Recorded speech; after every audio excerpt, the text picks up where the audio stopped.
আজকের দিনটা মধ্যপ্রাচ্যের জন্য খুব অস্বস্তিকর একটা দিন। একদিকে ইরান থেকে এমন একটা খবর ছড়িয়েছে যা সত্য হলে গোটা অঞ্চলের রাজনীতির হিসেব বদলে যেতে পারে। অন্যদিকে ইয়েমেনে সকাল থেকে মিসাইল আর ড্রোন পড়ছে, আর সৌদি আরব বলছে তাদের কাছে নাকি নতুন হামলার গোয়েন্দা তথ্য এসে গেছে। তাহলে প্রথম খবরটা দিয়েই শুরু করি, কারণ আজ 7ই আগস্টের সন্ধ্যায় এই মুহূর্তে সবচেয়ে বেশি আলোচনা এটা নিয়েই হচ্ছে। প্রশ্নটা হলো, ইরানের সর্বোচ্চ নেতা মুস্তাফা খামেনি কি মৃত্যুশয্যায়? সোশ্যাল মিডিয়া থেকে শুরু করে সংবাদ মাধ্যম আজ 7ই আগস্ট সন্ধ্যা থেকে এই প্রশ্নটাই ঘুরছে। কিন্তু শুরুতেই একটা কথা খুব পরিষ্কারভাবে বলে রাখি, দেখুন, এই দাবির কোনো সরকারি সমর্থন এখনো পর্যন্ত নেই। আমি খবরটা আপনাদের সামনে আনছি ঠিক এই কারণেই, যাতে ভুলভাবে আধা সত্য হিসাবে জিনিসটা কোনোভাবেই আপনাদের কাছে না পৌঁছায়। আসুন এবার দেখা যাক যে এই দাবি, এত বড় দাবিটা এলো কোথা থেকে। দেখুন, এই দাবি সবার আগে করেছে ইরান ইন্টারন্যাশনাল, আর এটা এমন একটা সংবাদ মাধ্যম যাকে ইরান সরকারের কট্টর বিরোধী বলে ধরা হয়। অর্থাৎ খবরের যে উৎস সেটা 100% নিরপেক্ষ নয়, এটা মাথায় রাখতে হবে। তাদের প্রতিবেদন প্রকাশের পর ইসরায়েলি সংবাদ মাধ্যম, আরব দুনিয়ার নানা সংবাদ মাধ্যম এবং আরও অনেক প্ল্যাটফর্ম সেই রিপোর্টের বরাত দিয়ে খবর ছাপতে শুরু করে। রিপোর্টে কি বলা হয়েছে? বলা হয়েছে দুজন ব্যক্তির বরাত দিয়ে এই দাবি করা হচ্ছে, যাদের প্রেসিডেন্ট মাসুদ পেজিশিয়ান সরকারের ঘনিষ্ঠ বলে বর্ণনা করা হয়েছে। তাদের বক্তব্য অনুযায়ী মুস্তাফা খামেনির শারীরিক অবস্থা আশঙ্কাজনক এবং যে কোনো সময় তার মৃত্যু হতে পারে। এই প্রতিবেদনে আরও বলা হয়েছে, ইরানের প্রশাসনের ভিতরেও এই বিষয়টা নিয়ে একটা তীব্র গুজব দ্রুত ছড়াচ্ছে। কিন্তু ইরানের তরফ থেকে এখনও পর্যন্ত এই দাবি নিয়ে কিছুই বলা হয়নি, না স্বীকার না অস্বীকার, পুরো নীরবতা। এখন প্রশ্ন হচ্ছে, এই ধরনের খবরকে কতটা গুরুত্ব দেওয়া উচিত? একটা দিক হলো, ইরান অতীতেও তাদের বেশ কয়েকজন বড় নেতার নিহত হওয়ার পর কয়েকদিন পর্যন্ত সেই মৃত্যুর কথা অস্বীকার করে গেছে। সেই অভিজ্ঞতার কারণেই এই ধরনের খবর পুরোপুরি উড়িয়ে দেওয়া যায় না, আর ঠিক এই কারণেই এমন গুজব বেশি বেশি হাওয়া পায়। কিন্তু এই খবর বিশ্বাস করে বসাও উচিত নয়, কারণ বিষয়টি একজন অত্যন্ত বড় মাপের ব্যক্তিত্বকে নিয়ে, আর এই ধরনের দাবি অতীতে বহুবার মিথ্যা প্রমাণিত হয়েছে। সত্যটা কি সেটা জানা যাবে তখনই যখন ইরানের তরফ থেকে সরকারি বিবৃতি আসবে। ততক্ষণ পর্যন্ত এটাকে একটা বড় গুজব হিসাবেই দেখা উচিত। দেখুন, এখানে বিষয়টা আরেকটু ভালোভাবে বুঝে নেওয়া দরকার। এই ধরনের গুজব ছড়ানোর পিছনে কিন্তু উদ্দেশ্য থাকতেও পারে। যেমন খামেনির মৃত্যুর যে গুজব সেটা ছড়িয়ে ইরানের ভিতরে একটা বিভাজন তৈরি করা, কিংবা মুস্তাফা খামেনিকে উস্কে দিয়ে প্রকাশ্যে নিয়ে আসা যাতে তাকে নিশানা করা সহজ হয়। এগুলো নিশ্চিত তথ্য নয়, সম্ভাবনা মাত্র। কিন্তু সম্ভাবনাগুলো একেবারে অযৌক্তিকও নয়। আর মনে রাখবেন, একজন বড় ব্যক্তিত্বকে নিয়ে যখন গুজব ওড়ে তখন সেই গুজবই খবর হয়ে যায়, আবার অনেক সময় খবরও গুজব হয়ে দাঁড়ায়। তাই এই খবরকে উপেক্ষা করা যাচ্ছে না।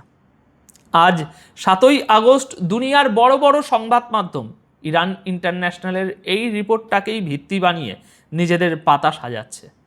আর এই গোটা রহস্যের পেছনে আর একটা বড় কারণ আছে। মুস্তাফা খামেনি আজ পর্যন্ত কিন্তু প্রকাশ্যে আসেননি। তার সঙ্গে ঠিক কী ঘটেছিল, তিনি বর্তমানে কীরকম আছেন, কতটা আহত হয়েছিলেন, তা কেউ জানে না। সর্বোচ্চ নেতা হওয়ার পর থেকে তাকে কেউ দেখেনি। যখন একজন দেশের সর্বোচ্চ ক্ষমতাধর মানুষকেই কেউ দেখতে পান না, তখন তাকে ঘিরে এরকম গুজব বারবার উঠতেই থাকে। আচ্ছা, এবার আসা যাক আজকের দ্বিতীয় বড় খবরে, যেটা ইয়েমেন থেকে আসছে। হুতিরা ঘোষণা দিয়েছে তাদের হামলা আর থামবে না। ইয়েমেনের সরকারি বাহিনীকে তারা সরাসরি হুমকি দিয়েছে। আজ 7ই আগস্ট সকালেই আমি আপনাদের প্রতিবেদন দিয়েছি, সকাল থেকেই ইয়েমেনের মারিব প্রদেশে ব্যালিস্টিক মিসাইল আর ড্রোন পড়ছে। হুতিদের বক্তব্য, এই হামলা সামনে আরও তীব্র হবে। প্রতিবেদন অনুযায়ী আজ সকাল থেকে এই দুই প্রদেশে অন্তত 12টি মিসাইল হামলার খবর এসেছে। এই দুটি প্রদেশ কেন গুরুত্বপূর্ণ? কারণ এই মারিব এবং আরেকটি প্রদেশ, এই দুটি প্রদেশ হলো ইয়েমেনের আন্তর্জাতিকভাবে স্বীকৃত সরকারের সবচেয়ে বড় ঘাঁটি। অর্থাৎ যে পুরনো সরকারকে দুনিয়া বৈধ বলে মনে করে তাদের এলাকায় হচ্ছে হামলা। হুতিদের মুখপাত্র বলছেন এই হামলা তাদের বিরুদ্ধে, যাদের তারা সৌদি আরবের সহযোগী বা এজেন্ট বলে বর্ণনা করেন। তাদের অভিযোগ, ইয়েমেনের সরকারি বাহিনী সৌদি আরবের সঙ্গে মিলে হুতি নিয়ন্ত্রিত এলাকার উপর বড় ধরনের স্থল অভিযানের প্রস্তুতি নিচ্ছে।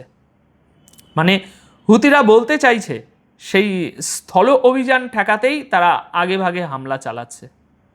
অন্যদিকে ইয়েমেনের স্বীকৃত সরকার পরিষ্কার বলে দিয়েছে এই যুদ্ধ তখনই শেষ হবে যখন সানায় বসে থাকা হুতি প্রশাসন অস্ত্র, ক্ষমতা এবং নিয়ন্ত্রণ ছেড়ে দেবে। অর্থাৎ দুই পক্ষের বিবৃতিই বলছে এই মুহূর্তে কেউ এক পাও পিছোতে রাজি নয়।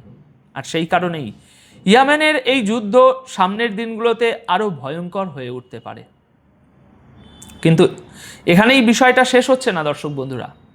আজ 7ই আগস্ট হুতিদের মিসাইল ইয়েমেন সরকারের নিয়ন্ত্রিত এলাকাগুলোতে মাটিতে পড়ে এত বড় বড় গর্ত তৈরি করেছে যে সেখানকার ছবিগুলোই নিজের কথা বলছে। এডেন থেকে পরিচালিত ইয়েমেন সরকারের সংবাদ মাধ্যম এখন দাবি করছে যে হুতিরা এবার ঘর ছাড়া মানুষদেরও নিশানা বানাতে শুরু করেছে। প্রতিবেদন অনুযায়ী আজ শুক্রবার হুতিরা মারিব শহরের উত্তরে থাকা আল মিল ক্যাম্পে মিসাইল হামলা চালায়। এই ক্যাম্পে বহু ইয়েমনি আশ্রয় নিয়ে আছেন যারা গৃহযুদ্ধে ঘর ছাড়া হয়েছেন। বলা হচ্ছে হামলার পর ক্যাম্পের আশেপাশে মাটিতে বড় বড় গর্ত তৈরি হয়েছে। বেশ কয়েকটা তাঁবু ও অন্যান্য জিনিসপত্র ক্ষতিগ্রস্ত হয়েছে। প্রাণহানির পূর্ণাঙ্গ কোনো হিসেব এখনও সামনে আসেনি। স্বীকৃত সরকারের বক্তব্য, হুতিরা এখন সাধারণ ইয়েমনি জনবসতি এবং ত্রাণ শিবিরকেও নিশানা করছে। আচ্ছা, এবার শুনুন হুতিদের দিকের বক্তব্য। হুতি নিয়ন্ত্রিত সংবাদ মাধ্যম আল মাসিরা তারা বলেছে সৌদি আরব যদি যুদ্ধ বাড়ায় তাহলে জবাব আগের চেয়েও কঠিন হবে। আজ 7ই আগস্ট সন্ধ্যায় আল মাসারি ইয়েমেনের বেশ কয়েকটি রাজনৈতিক গোষ্ঠী এবং আনসারুল্লাহ আন্দোলনের নেতাদের বিবৃতি প্রকাশ করে সেখানে সৌদি আরবকে সরাসরি হুঁশিয়ারি দেওয়া হয়েছে।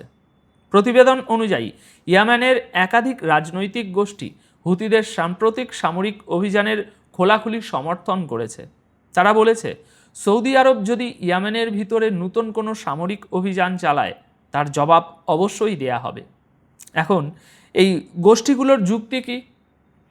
আল মাসারির বরাত অনুযায়ী তারা বলছে সৌদি আরব গত 10 বছর ধরে ইয়েমেনে হামলা, অবরোধ এবং দখলের চেষ্টা চালিয়ে আসছে। সেই কারণে সৌদি জাহাজ এবং অন্যান্য কৌশলগত লক্ষ্যবস্তুতে হামলা তাদের চোখে বৈধ। কিন্তু এখানে একটা দিক বোঝা দরকার। বাস্তবতা হলো সৌদি আরবও ইয়েমনিদেরই সাহায্য করছে, শুধু তাদের পছন্দের ইয়েমনি যে জনগণ সেগুলো আলাদা।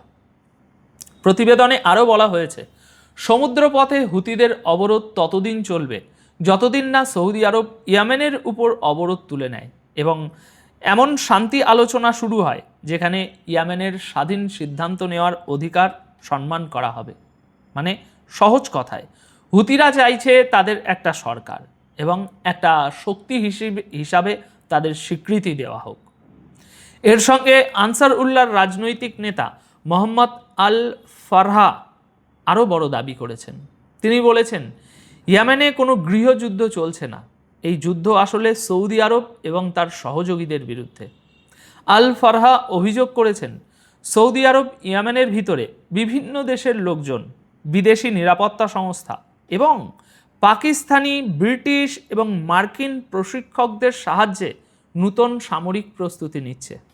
তিনি বলেছেন সৌদি আরব বা তার সহযোগীরা যদি ইয়েমেনের ভিতরে নতুন কোনো সামরিক অভিযান শুরু করে তার জবাব দেওয়া হবে, সামনের বাহিনী যে দেশেরই হোক না কেন। অর্থাৎ ভেবে দেখুন তাদের বক্তব্যের বিশ্লেষণ কি দাঁড়াচ্ছে। হুতিরা কার্যত সবাইকে হুঁশিয়ারি দিয়ে রাখছে আর এই হুঁশিয়ারির পিছনে একটা কারণও আছে। হুতিরা জানে তাদের উপর একটা বড় হামলা হতে পারে, কারণ সৌদি আরবও এখন বলছে যে জল মাথার উপর দিয়ে বইতে শুরু করেছে। তাই এবার আসা যাক সবচেয়ে গুরুত্বপূর্ণ জায়গায়। সৌদি আরব দাবি করছে তাদের কাছে পাক্কা গোয়েন্দা তথ্য পৌঁছে গেছে যে ইরানের মিত্ররা তাদের উপর হামলা চালাবে। সৌদি আরবের বক্তব্য অনুযায়ী ইরান, আইআরজিসি, ইয়েমেনের হুতি এবং ইরাকের ইরানপন্থী সশস্ত্র গোষ্ঠীগুলো একসঙ্গে মিলে সৌদি আরবের উপর নতুন হামলার প্রস্তুতি নিচ্ছে। এই প্রতিবেদন অনুযায়ী সৌদি আরবের একজন উচ্চপদস্থ কর্মকর্তা বলেছেন তাদের কাছে একাধিক নির্ভরযোগ্য গোয়েন্দা প্রতিবেদন এসেছে, সেগুলো থেকেই এই ছবিটা উঠে আসছে। মানে একটা নতুন যুদ্ধক্ষেত্র তৈরি হচ্ছে ইরান বনাম সৌদি আরব। তবে এই খবরের সময়টাও লক্ষ্য করার মতো। ওই সৌদি কর্মকর্তা নিজেই বলছেন এই খবরগুলো এমন এক সময়ে আসছে যখন এই অঞ্চলে উত্তেজনা কমানোর এবং শান্তি প্রতিষ্ঠার একটা বিরাট চেষ্টা এগোচ্ছে। এমনকি আমেরিকা ও ইরানের মধ্যে গুরুত্বপূর্ণ আলোচনাও সঠিক দিকেই এগোচ্ছে বলে মনে হচ্ছে। কিন্তু তিনি পরিষ্কার বলেছেন সৌদি আরবের উপর যে কোনো ধরনের হামলা হলে তার জবাব দিতে প্রয়োজনীয় প্রতিটি পদক্ষেপ নেওয়া হবে। আর এখানেই দর্শক বন্ধুরা গোটা পরিস্থিতিটা নতুন মোড় নিচ্ছে।